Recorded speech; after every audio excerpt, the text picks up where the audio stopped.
Viewers, welcome to another episode of SPS Healthify podcast. आज हमारे साथ हैं doctor Ranjit Singh, who is a senior joint replacement surgeon, जिनको कि 20 साल का एक्सपीरियंस है जॉइंट रिप्लेसमेंट में, and he had performed more than 20,000 surgeries, joint knee replacement surgeries. So welcome to the show sir. Thank you ma'am.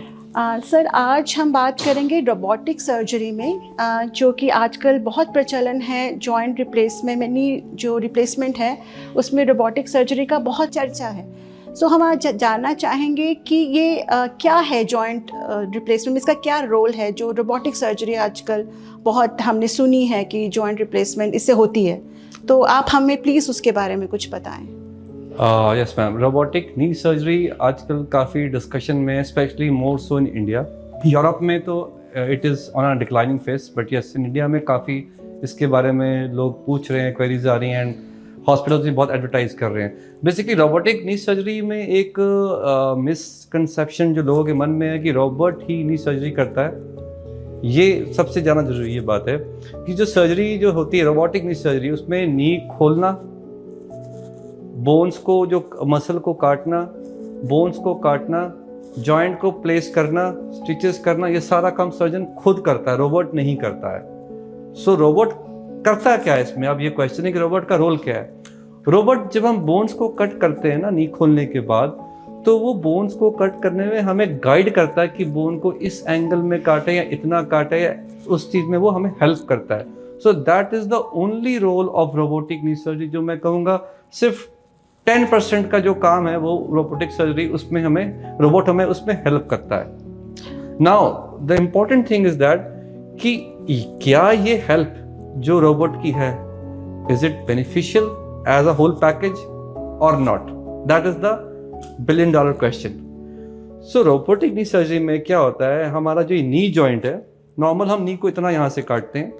Robotic में 2 बड़े बड़े pins यहाँ डालने, ड्रिल करने पड़ते हैं लेग में, और 2 पिन्स थाई में डालने पड़ते हैं। उन पिन्स पे सेंसर लगे होते हैं, और वो सेंसर एक कंप्यूटर स्क्रीन से सिंक्रोनाइज करके फिर हमें वो गाइड करते हैं। So this process of drilling the pins नीचे और ऊपर एंड सेंसर के साथ वो सिंक करने में आधा घंटा लग जाता है। एक रोबोट, एक घुटने की बात कर रहा हूँ मैं।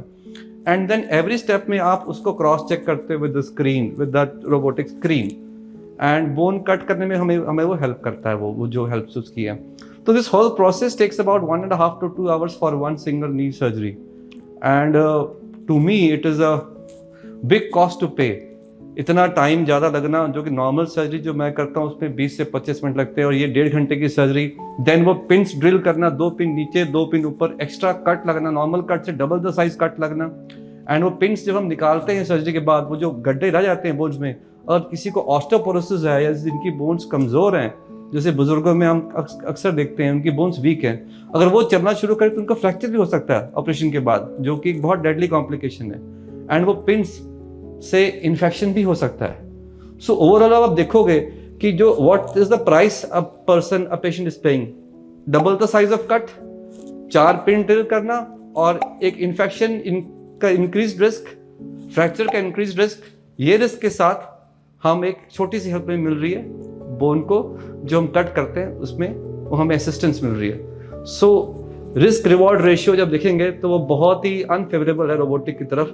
रिस्क बहुत ज़्यादा है, रिवॉर्ड बहुत कम है उसके मुकाबले में। So this is all about robotic surgery. Sir, ऐसा जाना जाता है या ऐसा समझा जाता है कि अगर कोई मशीन असिस्ट करती है किसी सर्जरी में तो वो नियर टू परफेक्शन होती है, क्योंकि nothing is perfect, but near to perfection होती है क्योंकि इसमें मशीन इन्वॉल्व है। तो ये आज आपसे हमें जानने को मिला कि इसका बहुत एक आपसे सिंपल क्वेश्चन पूछता हूं। आप घर से हॉस्पिटल जाते हो, हॉस्पिटल से घर रोज जाते हो, आप गूगल मैप लगाते हो?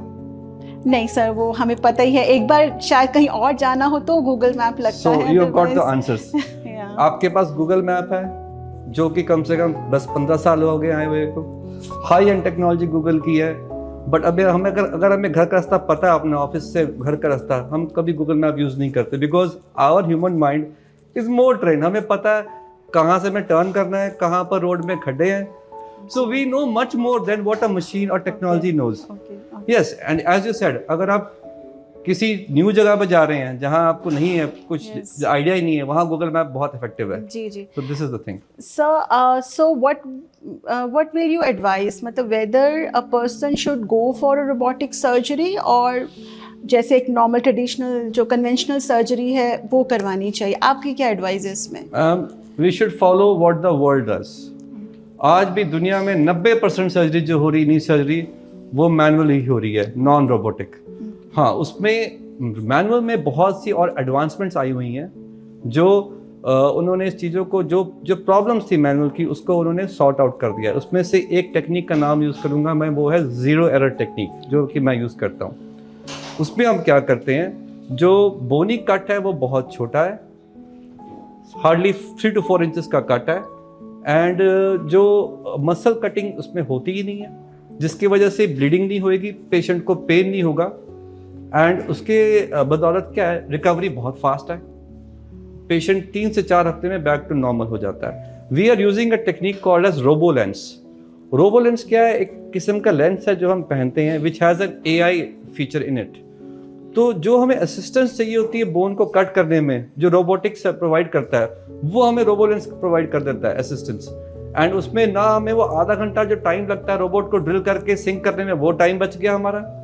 फिर वो जो पिंस का जो कॉम्प्लिकेशन है, फ्रैक्चर का, इन्फेक्शन का, वो बच गया। और जो कट है हमारा, जो रोबोटिक में डबल द साइज कट होता है बिकॉज ऑफ एक्स्ट्रा पिंस, वो इसमें उसकी जरूरत नहीं, हमें सिर्फ छोटा कट से हमारा काम हो जाता है। So we have got all the benefits of robotic surgery minus the problems of robotic in this RoboLens combined with this zero error technique. So this is a technique, a revolutionary technique with AI features enhanced in it.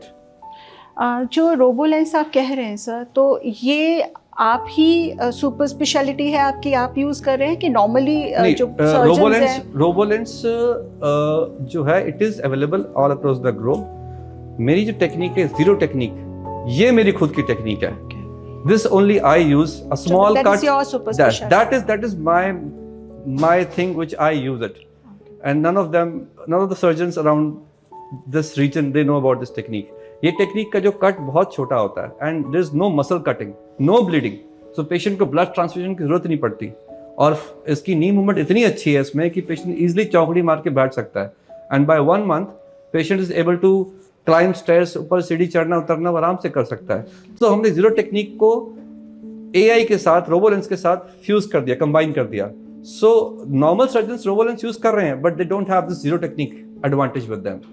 So we are having both the things combined together. Answer मैं ये भी जानना चाहूँगी कि जैसे आपने ये zero lens का जिक्र किया, that is actually very good technique कि आपने AI को और जो नॉर्मल टेक्निक्स हैं उसको आपने कंबाइन कर दिया फॉर द परफेक्शन। सो क्या if people are aware of it, लोगों को ये अवेयरनेस है कि ऐसी लोग अब जान रहे हैं? Yes, people are getting to know, people are very much nowadays. Ma'am, यही बताता हूँ फैक्ट्स क्या है। हिस्ट्री हमें पढ़नी जरूरी क्यों होती है लाइफ में? क्योंकि हिस्ट्री बताती है कि इतिहास में हमारे पिछले में क्या चीज आई थी और क्या फिर फेल हुआ और क्या चीज कामयाब हुई है। Europe is going against robotic, so this trend will follow everywhere. अभी अमेरिका में रोबोटिक सर्जरी कम हो गई है, एशिया में अभी उसका ज्यादा चर्चा है, as you know it is being marketed by every hospital for their personal reasons, but people are not getting. मैंने हाल ही में लास्ट वीक 3 पेशेंट्स को ऑपरेट किया जो कहते हैं हमने रोबोटिक करवाना ही नहीं है, because they are aware of the problems. देखो मैम, एक बारी में क्या होगा, पेशेंट रोबोटिक से करवा लेगा, ठीक है, but then when he will give feedback to अपने फैमिली में, फ्रेंड्स पे बताएगा कि यार मेरे को तो बड़ी प्रॉब्लम आई है, मेरा तो बहुत लंबा कट ऊपर लग गया, मेरी रिकवरी अच्छी नहीं है। Obviously negative popularity spreads more than positive popularity. तो वो नेगेटिविटी जो है उसकी रोबोटिक की बहुत रैपिडली स्प्रेड हो रही है, and people are going anti robot in India also, in knee replacement, not in other specialties. So I guess no machine can replace human efforts. I guess that's the true thing. जितना भी AI आ जाए, जितना भी robots आ जाए, but जो conventional हमारी surgery techniques हैं, I think that is I will sum it in a better way. A trained human mind is always superior to any technology. Okay, that's great. For that matter, I will give you another example. Whenever we take up a flight, हम जब flight board करते हैं, जो take off और landing होती है उसके लिए 2 पायलट होते हैं require. Once the plane takes off then the pilot उसको ऑटो पायलट मोड पर डाल देता है एंड वो अपना बाहर घूमता है, स्नैक्स रिफ्रेशमेंट लेता है, वॉशरूम जाता है and is chilled about. But जब लैंड करना होता है देन 2 पायलट मिलकर लैंड करते हैं और टेक ऑफ भी ऐसे ही करते हैं। एंड बोइंग और एयरबस इतनी हाई एंड टेक्नोलॉजीज हैं, पिछले 50 साल से चल रही हैं, स्टिल उनके पास इतनी टेक्नोलॉजी नहीं है कि वो टेक ऑफ और लैंडिंग खुद से कर सके। So this is the burning example that for such the point is this, जब ना variables the point is here, variables जब मल्टीपल हो beyond the scope of technology, जब हम टेक ऑफ लैंडिंग करते हैं एयरप्लेन की तो उसमें क्या होता है, you don't know the wind pressure कितना होगा, एयर की टर्बुलेंस कैसी है, एयर किस डायरेक्शन से आ रही है, आपकी विजिबिलिटी कितनी, there are so many factors which are there. And technology की एक लिमिटेशन है, जितना आपने उसको फीड किया उस हिसाब से चलेगा, बट अगर वो उससे थोड़ा सा वेरिएबल इधर उधर हो गया तो वो कोलैप्स हो जाएगा system. So that's a very set instructions being given to the machine, so that वो अगर थोड़ा सा भी deviate हो गया problematic, तो वो बिल्कुल एक fiasco हो जाएगा, प्रॉब्लम हो जाएगा। So इसी तरह से नी सर्जरी है, आप एक सेट आप कर सकते हो कि हाँ इतना इतना, पर हर ह्यूमन का डिफरेंट होता है। हम for example for our matter we are about 3 to 4 races in the world, Caucasians जो हो गए, Europeans, Africans, then Orientals, then Asians. हम सब की चारों रेसेस की बोन स्ट्रक्चर अलग है, किसी का घुटना, किसी की बोन लंबाई में ज्यादा है तो चौड़ाई में कम है, किसी की चौड़ाई ज्यादा है लंबाई कम है। अफ्रीकन्स की चौड़ाई ज्यादा होती है लंबाई के मुकाबले, और जो होते हैं यूरोपियंस उनकी लंबाई ज्यादा होती है, चौड़ाई कम होती है। इंडियंस की पॉपुलेशन जो हम लोग हैं, एशियंस और जो ओरिएंटल्स हैं, हमारी जो है विड्थ बोन्स की बहुत कम है और लंबाई उसके हिसाब से ज्यादा है। तो ये हम सेट कॉम्बिनेशंस हम नहीं यूज कर सकते, इस ये टेक्नोलॉजी फेल हो जाएगी। Depends upon person to person and अब एक ही पर्सन की 2 लिम्स अलग अलग है, so it is bound to fail, that is why. Thank you so much sir for coming our show. और आपने जो हमें zero error technique with Robolens से जो आपने सर्जरी के बारे में बताया, which is actually a new technique to listen, a new technique for our viewers I guess. So thank you so much for the valuable information you have given to us. और एक myth थी कि अगर robotic surgery होती है तो that is near to perfection, but वो भी आपने मिथ आज हमारी दूर करी। So thank you so much for coming on show. Thank you ma'am, thank you. So thank you so much viewers. अगर आपको ज़ीरो एरर से जो रोबो लेंस टेक्निक से अगर सर्जरी करवानी है, you contact to doctor Ranjit Singh and at SPS hospitals. इनकी details हम नीचे लिखे कैप्शंस में दे देंगे।